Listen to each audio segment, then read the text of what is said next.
Still it is more exciting to come soon అని చెప్పుకోవాలి. IPL 2026 qualification scenario. ఎందుకంటున్నానంటే నిన్న జరిగినటువంటి ఆర్సీబీ మరియు జీటీ మ్యాచ్లలో జీటీ వాళ్ళు ఒక రివెంజ్ ప్లాన్ చేశారు ఆర్సీబీ పైన. దాన్ని సక్సెస్ఫుల్గా ఎగ్జిక్యూట్ చేశారు. మ్యాటర్ ఏంటంటే ఫస్ట్ జీటీ వాళ్ళు టాస్ గెలిచి బౌలింగ్ ఎంచుకున్నారు అండ్ దాంతో ఆర్సీబీ వాళ్ళు ఫస్ట్ బ్యాటింగ్ చేయాల్సి వచ్చింది. జాకబ్ బెత్తెల్ ఇనిషియల్గానే కాస్త స్ట్రగుల్ అయ్యాడు, అడపదడప బౌండరీస్ కొట్టేశాడు. బట్ దాని తర్వాత ఎప్పుడైతే విరాట్ కోహ్లీ సెకండ్ ఓవర్లో తన విశ్వరూపం చూపించేశాడో దాని తర్వాత అందరం అనుకున్నాం హై స్కోరింగ్ రెన్యూ అని. బట్ దాని తర్వాత చూసుకుంటే అక్కడే మొదలైంది. జాకబ్ బెత్తెల్ అవుట్ అయిపోయాడు అండ్ దాని తర్వాత విరాట్ కోహ్లీది కూడా ఒక ట్రిమెండస్ క్యాచ్ తీసుకున్నాడు రషీద్ ఖాన్. దానివల్ల విరాట్ కోహ్లీ కూడా అవుట్ అయిపోయాడు.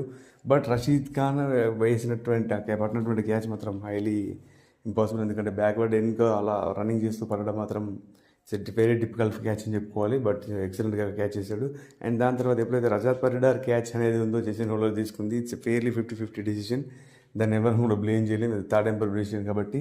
బట్ నాకు కూడా ఎందుకో కాస్త అది గ్రౌండ్కి టచ్ అయిందని అనిపించింది. But it's line belongs to umpire అన్నట్టు everything belongs to the third umpire. So దాని తర్వాత చూసుకున్నట్లయితే వెంటనే వచ్చినటువంటి టీమ్ డేవిడ్ అవుట్ అయిపోయాడు. And Jitesh Sharma once again the failure season అని చెప్పుకోవచ్చు. ఈ సీజన్లో ఒక్క మ్యాచ్ తప్ప అసలు ఏ మ్యాచ్ కూడా సరిగ్గా ఆడలేదు. ఒకే ఒక్క మ్యాచ్ బాగా ఆడాడు. మిగతా ఏ మ్యాచ్ చూసినైతే టెస్ట్లో ఆడుతున్నాడు, అయితే టెస్ట్ మ్యాచ్ ఆడినట్టు ఆడుతున్నాడు, లేదా ఓడిఐ ఆడినట్టు ఆడుతున్నాడు తప్ప అసలు T20 ఫార్మాట్ అన్నట్టుగా ఆడట్లేదు. వచ్చిన అవకాశాన్ని కూడా అసలు సద్వినియోగం చేసుకోవట్లేదు. So it's a failure season for Jitesh Sharma. And దాని తర్వాత చూసుకున్నట్లయితే రొమారియో షెఫర్డ్ నుంచి ఒక క్యామియో ఇన్నింగ్స్ వచ్చింది. బట్ ఎవరు చూసుకున్న ప్రతి ఒక్కరు ఫెయిల్ అయిపోయారు. వెంకటేష్ అయ్యర్ని ఇంపాక్ట్ తీసుకొచ్చారు, తాను ఫెయిల్ అయిపోయాడు. బట్ ఓన్లీ సక్సెస్ఫుల్ ఎవరు అంటే దేవదత్ పడికల్.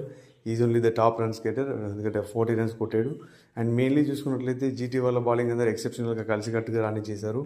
వాళ్ళ బౌలింగ్లో చూసుకున్నట్లయితే ఎగ్జాక్ట్లీ ఎవరు బాగా వేశారు అంటే జేసన్ హోల్డర్ అని చెప్పుకోవచ్చు. ఎందుకంటే తన ఎకానమీ మెయింటైన్ చేస్తూ వేసాడు. అండ్ అలాంగ్ విత్ దట్ వాళ్ళు ఎప్పుడైతే 158కి వాళ్ళని అవుట్ చేస్తారో 150+ టార్గెట్తో బల్లో దిగినటువంటి జీటీ వాళ్ళకి ఎంతమంది స్టార్ట్ ఎందుకు రాలేదు. ఎందుకంటే ఎప్పుడైతే సాయి సుదర్శన్ అవుట్ అయిపోయాడో దాని తర్వాత జాస్ బట్లర్, శుభ్మన్ గిల్ పైన ఇద్దరిపైన భారం. వాళ్ళిద్దరిలో ఎవరు ఒక్కరు అవుట్ అయినా కానీ వాళ్ళు స్కోర్ చేయడం కష్టం అని అనుకునే టైంలో శుభ్మన్ గిల్ మాత్రం అవుట్ ఆఫ్ రీచ్. ఎందుకంటే 200+ స్ట్రైక్ రేట్తో బ్యాటింగ్ చేశాడు. And that has been absolutely fantastic. కేవలం 18 balsలోనే 43 అనేది it's highly impossible to Shubman Gill లేకపోయాడు. ఎందుకంటే అతను క్లాసీ షాట్స్ ఆడతారు కాబట్టి అంత స్ట్రైక్ రేట్ ఉందో ఎవరు ఎక్స్పెక్ట్ చేయలేరు. But is up to the mark. And దాని తర్వాత చూసుకున్నట్లయితే బట్లర్ కూడా ఒక మంచి యాంకర్ ఇన్నింగ్స్ ఆడాడు. But again come to the close. GT వల్ల మిడిల్ ఆర్డర్కి మళ్ళీ కష్టాలే. ఎందుకంటే వాళ్ళ మిడిల్ ఆర్డర్లో ఏ ఒక్కరు కూడా సరిగ్గా పర్ఫామ్ చేయలేదు.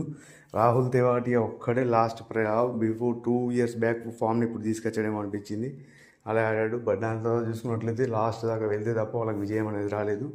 అఫ్కోర్స్ వాళ్ళకి విన్నింగ్ అనేది 16th ఓవర్లో వచ్చేసింది. బట్ వాళ్ళ బ్యాటింగ్ చూసుకుంటే మొత్తం కొలాప్స్ అయిపోతున్నారు. వాళ్ళ మిడిల్ ఆర్డర్ ఇంకా గెవటన్ అవ్వట్లేదు. సో వాళ్ళు దానిపైన చేసుకోవాల్సి ఉంటుంది ఒక వర్క్.